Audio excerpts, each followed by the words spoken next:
નમસ્કાર વિદ્યાર્થી મિત્રો, આજના વિડીયો લેક્ચરમાં હું ભાવેશ વોરા આપ સૌનું હાર્દિક સ્વાગત કરું છું. જો તમે મારી યુટ્યુબ ચેનલ ભાવેશ વોરાને સબસ્ક્રાઇબ ના કરી હોય તો સૌથી પહેલાં એને સબસ્ક્રાઇબ કરી દો, જેથી કરીને નવા વિડીયોની તમને નોટિફિકેશન મળતી રહે. બરાબર. આપણે ચેપ્ટર નંબર 2માં આગળના વિડીયો લેક્ચરમાં આપણે પારિમાણિક સૂત્ર ભણ્યા હતા. બરાબર. આ પારિમાણિક સૂત્રનું આપણે અત્યારે અહીં આગળ ફરીથી એક વખત રિવિઝન કરી લેવાનું છે ફટાફટ. પછી આગળ એના આપણે ઉપયોગ ભણીશું. બરાબર. તો ચલો, સૌથી પહેલા આમાં છે દળ. બરાબર. તો કોઈ પણ પારિમાણિક સૂત્ર લખવા માટે આપણે સૌથી પહેલા શું કીધું હતું? એમએલટી લખવાનું. આમ તો ટોટલ 7 વસ્તુ વપરાય છે, ખબર છે ને? એસઆઈ પદ્ધતિમાં કેટલી મૂળભૂત ભૌતિક રાશિ છે? 7. તો એના આધારે 7 સંજ્ઞાઓ ધ્યાનમાં લીધેલી છે. બરાબર. એમએલટી કે એ, પછી મોલ અને સીડી. બરાબર. એમાં એમ શેના માટે આવશે? કિલોગ્રામ માટે. એલ શેના માટે આવશે? લંબાઈ માટે. ટી શેના માટે આવશે? સમય માટે. કે શેના માટે આવશે? થર્મોડાયનેમિક તાપમાન માટે. એ શેના માટે આવશે? એમ્પિયર માટે. મોલ શેના માટે આવશે? દ્રવ્યના જથ્થા માટે. અને જ્યોતિ તીવ્રતા એના માટે શું આવશે? સીડી. ટોટલ 7 વસ્તુ વપરાય. પણ આપણે નોર્મલી અત્યારે જે પારિમાણિક સૂત્ર ભણવાના છે એમાં એમએલટી થી આપણું કામ ચાલી જશે. બરાબર. તો અહીંયા આગળ સૌથી પહેલા આપણે શું લખી નાખીએ પારિમાણિક સૂત્રમાં? એમએલટી. આગળના લેક્ચરમાં આપણે શીખવાડ્યું હતું એ પ્રમાણે પારિમાણિક સૂત્ર શેના ઉપરથી નક્કી કરવાનું? તમારે એના એકમ ઉપરથી. બરાબર. તો અહીં આગળ આ પહેલું આપણે લખીએ છીએ ને દળનું, તો અહીં દળનો એકમ કયો છે? કિલોગ્રામ. તો આ 3 માંથી કિલોગ્રામ માટે શું વપરાય છે? કઈ સંજ્ઞા આવશે? તો કે એમ, એટલે દળ, માસ થશે ને. બરાબર. કિલોગ્રામની કેટલી ઘાત છે? 1. તો અહીં એમ ની કેટલી ઘાત આવશે? 1. કિલોગ્રામ સિવાય બીજું કોઈ પદ નથી, એટલે આમાં આવે L0 T0. હવે આગળ આવશે અંતર અથવા તો લંબાઈ અથવા તો સ્થાનાંતર. આનો એકમ છે મીટર. તો આનું પારિમાણિક સૂત્ર નક્કી કરવા માટે સૌથી પહેલા શું લખીશું આપણે? તો આપણે અહીં સૌથી પહેલા લખી નાખીએ એમએલટી. બરાબર. આ મીટર. તો આ 3 માંથી મીટર માટે શું વપરાયેલું છે? એલ, એટલે કે લેન્થ, લંબાઈ. બરાબર. આમાં મીટરની 1 ઘાત, પરિણામે એલ ની કેટલી ઘાત આવશે? 1 ઘાત, બાકી m0 અને t0. ક્લિયર? પછી અહીં આગળ છે સમય, એટલે કે s, સેકન્ડ. આનું પારિમાણિક સૂત્ર નક્કી કરવા માટે સૌથી પહેલા શું લખી નાખીએ આપણે? એમએલટી. ચલો, s એટલે સેકન્ડ માટે આ 3 માંથી શું વપરાયેલું છે? કઈ સંજ્ઞા વપરાયેલી છે? તો કે t. સેકન્ડની કેટલી ઘાત છે? 1. તો અહીં t ની કેટલી ઘાત આવશે? 1, બાકી m0 અને l0. એટલે આને સમયમાં વચાય m0 l0 t1, અથવા તો તમારે 0 ઘાત વાળા જે પદ હોય એ ના લખવા હોય તોય ચાલે. એટલે અહીં આગળ લખાય m1. આમાં ખાલી આવે l1. આમાં આવશે t1. ચલો આગળ ક્ષેત્રફળ. તો પારિમાણિક સૂત્ર નક્કી કરવા માટે સૌથી પહેલા શું લખી નાખીએ આપણે? એમએલટી. અહીં મીટરનો વર્ગ છે, તો આ 3 માંથી મીટર માટે શું વપરાયેલું છે? l, એટલે કે લેન્થ. મીટરનો વર્ગ છે, તો આમાં l ની કેટલી ઘાત આવશે? 2 ઘાત, બાકી m0 અને t0. એવી રીતે ઘનફળ. ઘનફળને બીજું કહેવાય કદ. તો ચલો, પારિમાણિક સૂત્ર નક્કી કરવા માટે એમએલટી. બરાબર. ચલો, આમાં મીટરનો ક્યુબ છે, તો આમાં 3 માંથી મીટર માટે શું વપરાયેલું છે? l. l ની કેટલી ઘાત લખવાની આપણે? 3 ઘાત, બાકી m0 અને t0. એટલે ઘનફળ અથવા તો કદ, એનું પારિમાણિક સૂત્ર થશે m0 l3 અને t0. બરાબર. આગળ છે સમતલ કોણ. સમતલ કોણનો એકમ આવશે રેડિયન. આગળના લેક્ચરમાં તમને કીધું હતું કે સમતલ કોણ અને ઘન કોણ આ બંને પરિમાણ રહિત છે, પરિણામે પારિમાણિક સૂત્ર આવશે m0 l0 t0. એવી રીતે ઘનકોણ SR એ પણ પરિમાણ રહિત છે, માટે પારિમાણિક સૂત્ર આવશે m0 l0 અને t0. ચલો આગળ હવે વેગનું પારિમાણિક સૂત્ર. તો એનો એકમ કયો છે? મીટર પ્રતિ સેકન્ડ. તો પારિમાણિક સૂત્ર માટે સૌથી પહેલા શું લખી નાખીએ આપણે? mlt. બરાબર. તો આમાં m એટલે મીટર, તો આ 3 માંથી મીટર માટે શું વપરાયું છે? તો મીટર માટે l. મીટરની કેટલી ઘાત આવશે? 1. તો અહીં l1 લખાય. પછી છેદમાં સેકન્ડ છે, તો આ 3 માંથી સેકન્ડ માટે શું વપરાયું છે? t. સેકન્ડ છેદમાં છે, અહીં t તમારે ઉપર એટલે અંશમાં લખવાનો છે, એટલે આવશે t-1. બરાબર. આમાં આવશે 0. ક્લિયર? ચલો એવી રીતે પ્રવેગનો એકમ કયો છે? મીટર પ્રતિ સેકન્ડ સ્ક્વેર. ચલો એનું પારિમાણિક સૂત્ર માટે સૌથી પહેલા આપણે શું લખી નાખીએ? mlt. ચલો આમાં મીટર માટે આ 3 માંથી શું વપરાયું છે? l. એટલે અહીંયા આગળ આવશે l1. સેકન્ડ સ્ક્વેર છે, તો આ સેકન્ડ માટે આ 3 માંથી શું વપરાયેલું છે? t. સેકન્ડ સ્ક્વેર છે પણ એ છેદમાં લખેલો છે, આપણે ઉપર લખવાનો થશે, એટલે -2 બાકી m0. ક્લિયર? ચલો હવે આગળ છે વેગમાન. વેગમાનનો એકમ કિલોગ્રામ ઇન્ટુ મીટર પ્રતિ સેકન્ડ. ચલો આનું પારિમાણિક સૂત્ર મેળવવા માટે mlt. હવે ડાયરેક્ટ થોડું થોડું આવડવું જોઈએ તમને ધીમે ધીમે. આનો એકમ કયો છે? કિલોગ્રામ ઇન્ટુ મીટર પ્રતિ સેકન્ડ. ચલો કિલોગ્રામ માટે તો કિલોગ્રામ છે એટલે અહીંયા આગળ આવશે m1. મીટર છે એટલે આ બાજુ આવશે l1. છેદમાં સેકન્ડ છે એટલે આમાં આવશે t-1. Clear? Kilogram into metre પ્રતિ સેકન્ડ. હવે આગળ છે બળનો એકમ. તો બળનો એકમ ન્યૂટન, અથવા એનો બીજો એકમ કયો આવશે? કિલોગ્રામ ઇન્ટુ મીટર પ્રતિ સેકન્ડ સ્ક્વેર. બરાબર. તો ચલો આનું પારિમાણિક સૂત્ર બનાવો હવે. તો સૌથી પહેલા આપણે લખી નાખીએ mlt. અહીં કિલોગ્રામ છે તો m1, મીટર છે તો l1, છેદમાં સેકન્ડ સ્ક્વેર છે, આપણે ઉપર લખીશું એટલે t-2 થશે. બરાબર. અને તમને કીધું તું પણ ખરા આગળના લેક્ચરમાં કે આ બળનું પારિમાણિક સૂત્ર m1 l1 t-2, આ પારિમાણિક સૂત્ર તમારે ગોખી નાખવાનું, એટલે કે gm ગોખી મારો. બરાબર. ચલો હવે આગળ છે કાર્ય. કાર્યનો એકમ પણ કયો છે? જૂલ. બળનો એકમ પણ કયો? કાર્યનો એકમ કયો છે? જૂલ અથવા ન્યૂટન ઇન્ટુ મીટર. તો ચલો આના ઉપરથી પહેલા ન્યૂટન માટે લખો. તો ન્યૂટનનું મેં કીધું એ પ્રમાણે ગોખી નાખવાનું છે પારિમાણિક સૂત્ર. શું આવશે આમાં? m1 l1 t-2 into metre છે, તો મીટર માટે તો અહીં આગળ મીટર માટે લખવું હોય તો અહીં આગળ આવશે m0 l1 અને t0. ક્લિયર? ડાયરેક્ટ લખી નાખ્યું. અહીંયા મીટરનું છે જ ને આવી. હવે ધીમે ધીમે થોડું થોડું આવડવું જોઈએ હવે તમને. બરાબર. ચલો હવે આનું સાદું રૂપ આપો. આધાર સરખો એટલે ઘાતનો સરવાળો. તો અહીં આધાર સરખો ઘાતનો સરવાળો કરો એટલે આવશે m1. પછી એવી જ રીતે l1 અને l1 આધાર સરખો ઘાતનો સરવાળો કરો એટલે l2. અહીં t-2 અને આ t0 એટલે આમાં આવશે t-2. એટલે કાર્યનું પારિમાણિક સૂત્ર કયું આવશે? m1 l2 t-2. બરાબર. હવે કાર્ય પછી આગળ છે ઊર્જા. ઊર્જા કોઈ પણ પ્રકારની હોય, કોઈ પણ પ્રકારની એટલે ગતિ ઊર્જા, સ્થિતિ ઊર્જા, યાંત્રિક ઊર્જા, બરાબર છે, રાસાયણિક ઊર્જા, વિદ્યુત ઊર્જા, પવન ઊર્જા, કોઈ પણ પ્રકારની ઊર્જા તમને આપેલી હોય એનો એકમ કયો આવશે? જૂલ આવશે.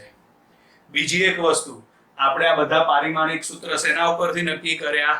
એના એકમ ઉપરથી.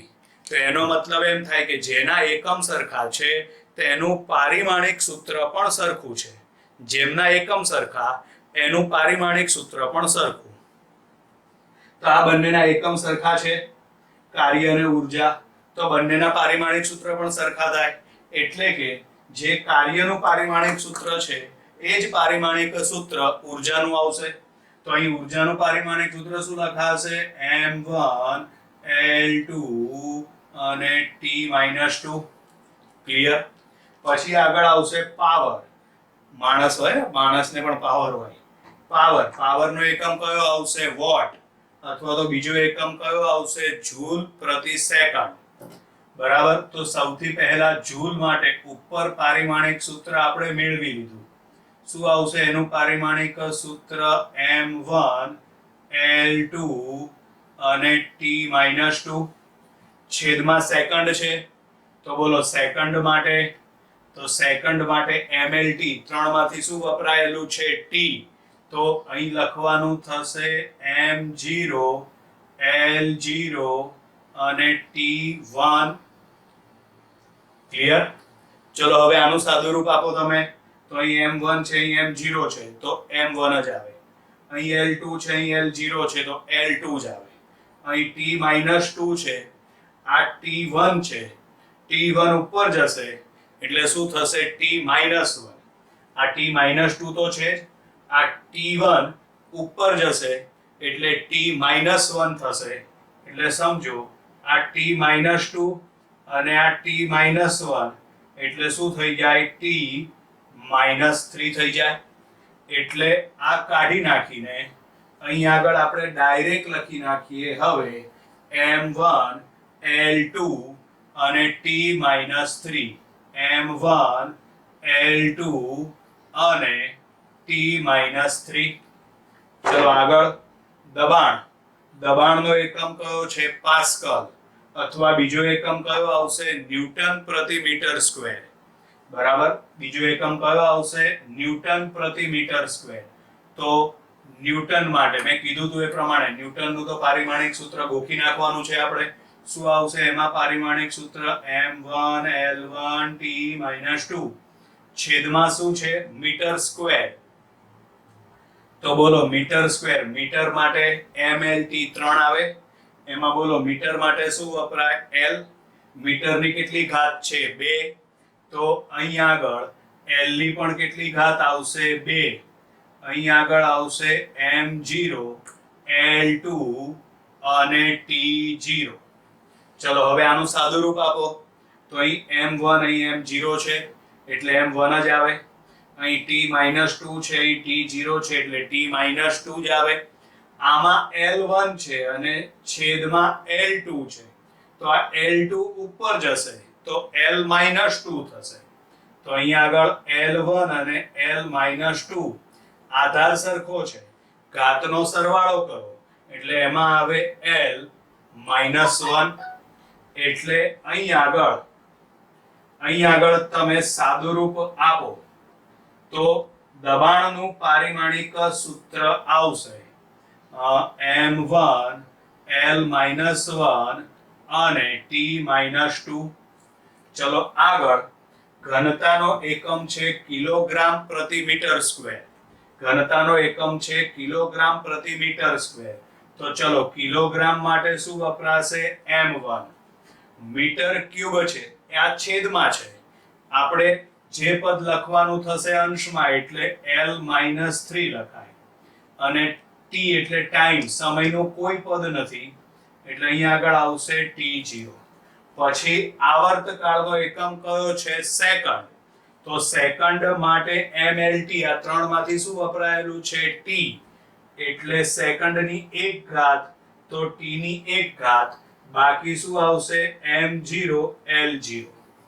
એવી રીતે આવૃત્તિનો એકમ હર્ટ્ઝ અથવા તો એનો બીજો એકમ આવશે સેકન્ડ ઇનવર્સ એટલે કે સેકન્ડની -1 ઘાત બરાબર. તો mlt આ ત્રણમાંથી સેકન્ડ માટે શું વપરાયેલું છે t.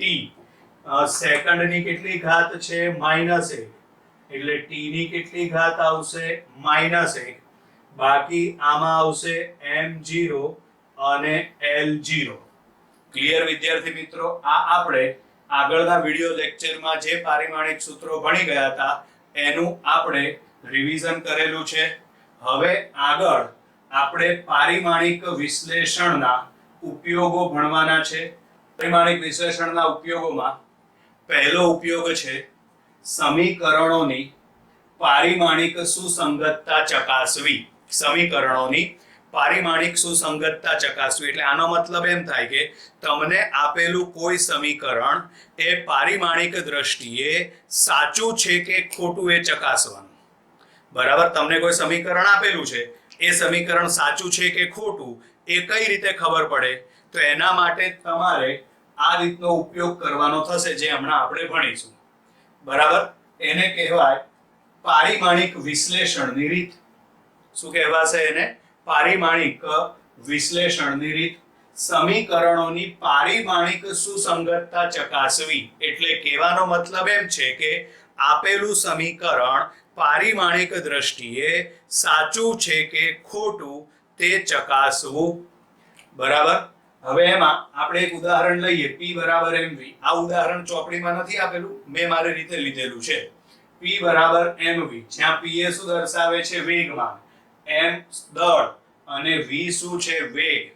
તો હવે આ સમીકરણ સાચું છે કે ખોટું એ નક્કી કરવા માટે સૌથી પહેલા આ સમીકરણમાં ડાબી બાજુનું પારિમાણિક સૂત્ર મેળવવું પડે. ત્યાર પછી જમણી બાજુમાં બે છે, m અને v, બે, એનું પારિમાણિક સૂત્ર મેળવવું પડે. જો બંને પારિમાણિક સૂત્ર એક સરખા આવતા હોય તો આપેલ સમીકરણ પારિમાણિક દ્રષ્ટિએ સાચું, નહીતર ખોટું. તમને કોઈ પણ સમીકરણ આપેલ હોય એમાં પહેલા ડાબી બાજુનું પારિમાણિક સૂત્ર મેળવો, પછી જમણી બાજુનું પારિમાણિક સૂત્ર મેળવો. જો બંને સમીકરણ સરખા આવે તો આપેલ સમીકરણ સાચું, નહીતર ખોટું. બરાબર. તો ચલો પહેલા આ સમીકરણમાં આપણે ડાબી બાજુનું પારિમાણિક સૂત્ર લઈએ. તો ડાબી બાજુમાં શું આપેલું છે? P એટલે વેગમાન. ચલો વેગમાનનું પારિમાણિક સૂત્ર લખવા માટે P આવશે આમ. બરાબર. કોઈ પણનું પારિમાણિક સૂત્ર લખવું હોય ને એટલે આ રીતે બોક્સ, પેટી દર્શાવી દેવાની. એટલે પેટીમાં P એટલે પેટીમાં વેગમાન એમ. બરાબર. એટલે અહીંયા આગળ આવશે આ P, આ એનું બોક્સ એટલે કે પેટી. બરાબર. હવે કોઈ પણ પારિમાણિક સૂત્ર મેળવવું હોય તો શું વિચારવું પડે? પહેલા એનો એકમ. તો બોલો વેગમાનનો એકમ ના આવડે તો અત્યારે બોર્ડ ઉપર લખેલા છે મેં. વેગમાનનો એકમ આવશે કિલોગ્રામ ઇન્ટુ મીટર પ્રતિ સેકન્ડ. બરાબર. એના ઉપરથી એનું પારિમાણિક સૂત્ર વિચારી લેવાનું. બરાબર. અત્યારે તો બોર્ડ ઉપર લખેલું છે એટલે આપણે સીધું લખી નાખીએ તો ચાલે.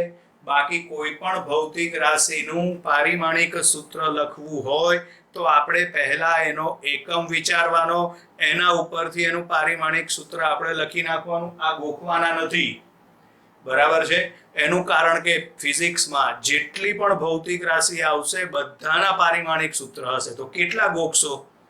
એટલે ગોખવાના નથી, સમજીને તૈયાર કરવાની વસ્તુ છે આ.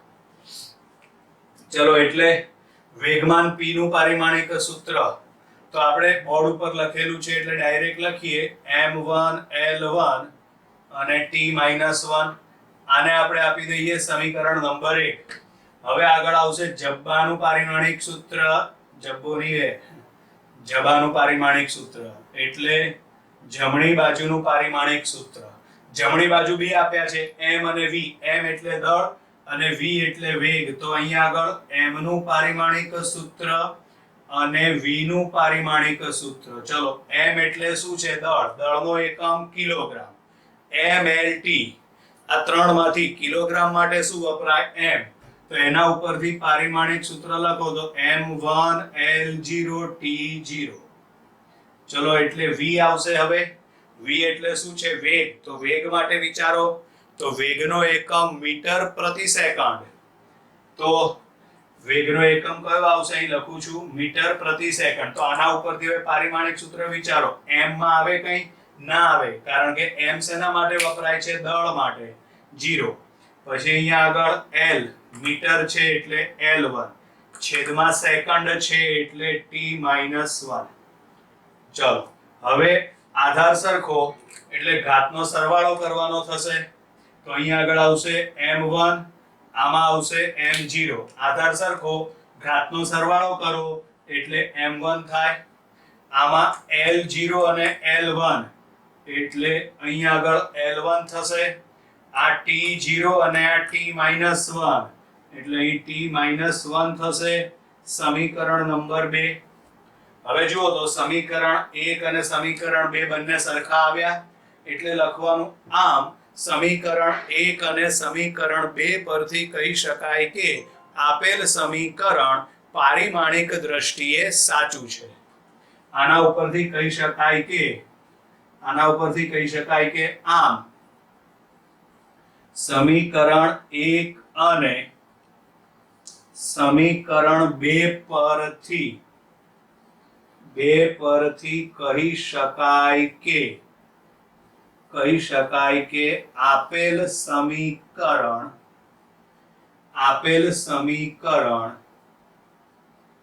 પારિમાણિક દ્રષ્ટિએ સાચું છે. બરાબર, આપેલ સમીકરણ પારિમાણિક દ્રષ્ટિએ સાચું છે. ક્લિયર?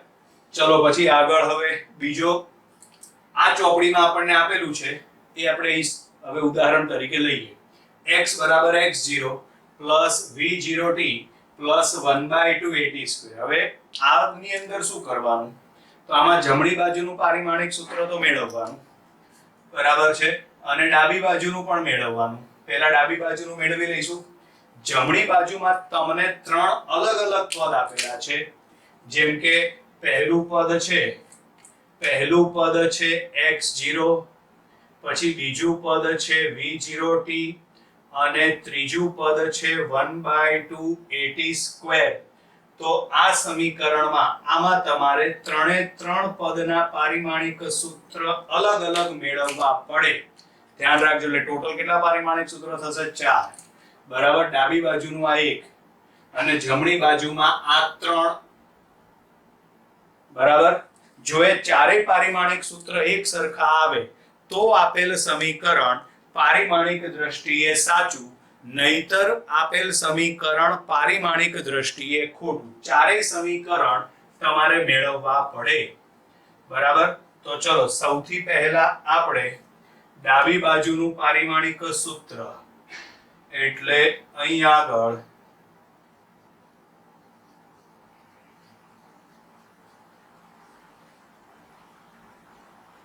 તો ડાબી બાજુ માટે x આપ્યું છે એટલે x નું પારિમાણિક સૂત્ર બરાબર x એ શું દર્શાવે છે? કણનું અંતિમ સ્થાન. બરાબર, એટલે સ્થાનનો એકમ કયો આવશે? મીટર. કોઈ પણ સ્થાન દર્શાવવા માટે 4 મીટર, 5 મીટર, 10 મીટર, 15 મીટર, એટલે એનો એકમ કયો આવશે? મીટર. તો એના ઉપરથી એનું પારિમાણિક સૂત્ર વિચારો mlt. તો એમાંથી મીટર માટે શું વપરાશે? l. તો અહીં પારિમાણિક સૂત્ર આવશે m0, l1 અને t0. સમીકરણ નંબર 1. ત્યાર પછી અહીં આગળ આવશે હવે જમણી બાજુના પ્રથમ પદનું પારિમાણિક સૂત્ર. જમણી બાજુના પ્રથમ પદનું પારિમાણિક સૂત્ર. પ્રથમ પદ એટલે x0. તો અહીં આગળ x0 નું પારિમાણિક સૂત્ર બરાબર, ચલો x0 એ શું છે? કણનું પ્રારંભિક સ્થાન. તો સ્થાનનો એકમ તો મીટર જ આવે, પ્રારંભિક હોય કે અંતિમ હોય. બરાબર, તો એનું પારિમાણિક સૂત્ર બનશે m0, l1 અને t0. બંનેના સરખા જ આવશે. સમીકરણ 2. હવે બીજું પદ છે v0t એટલે અહીં આગળ આવશે હવે જમણી બાજુના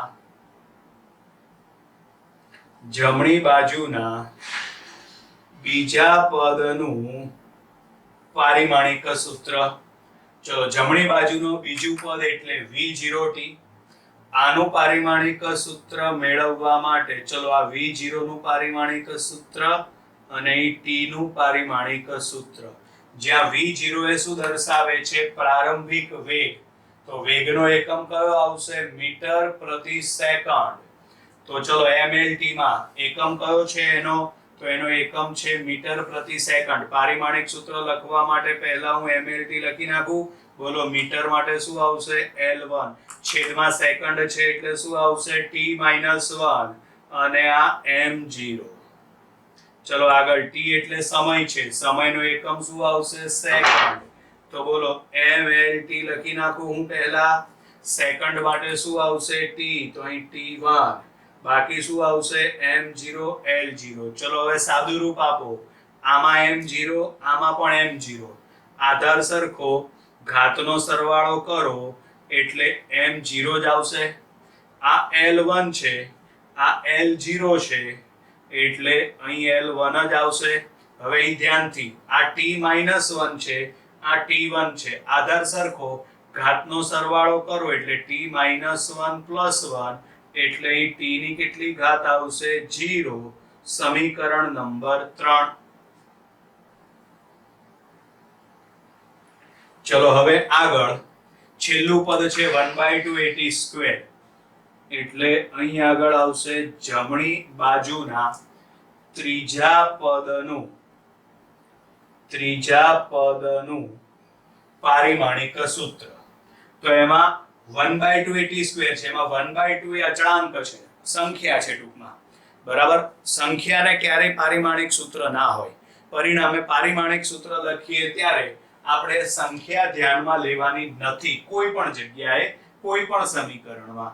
એટલે અહીં આગળ આવશે a અને t નું પારિમાણિક સૂત્ર એનો વર્ગ, t² છે ને, a(t²), એટલે અહીં આગળ a, t નું પારિમાણિક સૂત્ર એનો વર્ગ. a એટલે શું છે? પ્રવેગ. પ્રવેગનો એકમ કયો? તો પ્રવેગનો એકમ છે મીટર પ્રતિ સેકન્ડ સ્ક્વેર. ચલો પારિમાણિક સૂત્ર માટે સૌથી પહેલા હું શું લખી નાખીશ? mlt. ચલો જલ્દી ફટાફટ. મીટર માટે શું આવશે? l1. છેદમાં સેકન્ડ સ્ક્વેર છે એટલે શું આવશે? t-2 m0. ચલો t આવ્યો પાછો, તો બોલો t એટલે સમય, સમયનો એકમ સેકન્ડ. ચલો અહીંયા આગળ શું આવશે? ml અને t. સમયનો એકમ સેકન્ડ એટલે અહીંયા આગળ t1 આવશે, બાકી શું લખાય? 0 0, એનો વર્ગ કરો. ચલો વર્ગ થઈ ગયો. હવે આનું સાદું રૂપ આપો. ચલો તો અહીંયા આગળ આ પદ તો એમના એમ જ લખી નાખીએ, પહેલા m0 l1 t-2. અહીં આગળ તો અહીં આગળ આવશે m0 l0 એમના એમ. t1 છે એની કેટલી ઘાત છે? 2. ઘાતની પણ ઘાત હોય ને એટલે ઘાતનો ગુણાકાર થાય. ઘાતની પણ ઘાત હોય એટલે ઘાતનો શું થશે? ગુણાકાર. બરાબર. એટલે આમાં m0 ગુણ્યા 2 કરો એટલે 0, l0 ગુણ્યા 2 કરો એટલે 0. પહેલેથી લખી જ નાખ્યા છે. પણ અહીંયા આગળ તો અહીંયા આગળ છે t1 અને એની પણ 2 ઘાત, ઘાતની પણ ઘાત, એટલે ગુણાકાર કરો તો 1 ગુણ્યા 2 એટલે 2 આવશે, એટલે t2 થશે. ચલો અહીં સાદું રૂપ આપો તો જો m0 m0 એટલે m0 આધાર સરખો એટલે ઘાતનો સરવાળો કરવાનો ને. અહીં આગળ આવશે l1 અને l0, તો આવશે l1. હવે અહીં ધ્યાનથી t-2 અને t2 આધાર સરખો છે, ઘાતનો સરવાળો કરો એટલે t-2 + 2 એટલે જવાબ શું આવશે? 0. એટલે અહીં આગળ આવશે t0. આ થશે સમીકરણ નંબર 4. બરાબર. હવે તમારે છેલ્લે લખી નાખવાનું સમીકરણ 1 2 3 અને 4 પરથી, ચારે ચાર સરખા છે તો સમીકરણ 1 2 3 4 પરથી કહી શકાય કે આપેલ સમીકરણ પારિમાણિક દ્રષ્ટિએ સાચું છે. બરાબર. ચારેય પદના પારિમાણિક સૂત્ર તમારે મેળવવાના, 1 2 3 4. સરવાળા બાદબાકી જેટલા પણ આપ્યા હોય એટલાના અલગ અલગ મેળવવા પડે. બરાબર. જો બધાના પારિમાણિક સૂત્ર સરખા આવે તો આપેલ સમીકરણ સાચું, નહીતર આપેલ સમીકરણ ખોટું. બરાબર વિદ્યાર્થી મિત્રો, અહીં આગળ આપણે આજનો વિડિયો લેક્ચર પૂર્ણ કરીએ છીએ. Bye bye.